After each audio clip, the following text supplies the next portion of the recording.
Good afternoon. The first step in the controversial Santolina project has been approved. The massive new housing development slated to be built on Albuquerque's west side. Now, taxpayers may have to help front the $587 million needed to build schools in that neighborhood. News 13's Jeannie Nguyen is live at APS with the story. Jeannie? Kim, I spoke with APS today, who says the $587 million isn't something that will happen overnight, but a project that will take place throughout the next 30 years. Level A of the Santolina Master Plan has been approved for construction in southwest Albuquerque. That means the start of a new residential community that will house about 37,000 people. The new housing will also mean about 15,000 students would need new schools. Albuquerque Public Schools suggest they would need about 18 new campuses to help serve the new residents of the Santolina project. The cost? $587 million. But APS says taxpayers do not need to worry about that number.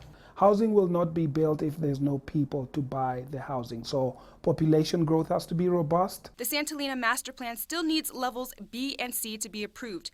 APS says those levels would detail where homes and schools would be located. But the future of this project depends on the health of the economy.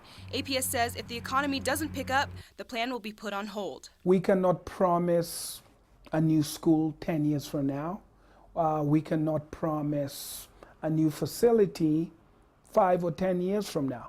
What we can promise is that we'll be doing the analysis way ahead of time, which is what we're doing right now. Currently, schools in Volcano Vista, West Mesa, and Atrisco Heritage are operating at high capacity, and APS says it's important they start to look into building new schools. But they want taxpayers to know it's not something that's going to happen overnight. It doesn't mean we'll build the schools tomorrow. It's just that we're identifying and analyzing and planning for the future.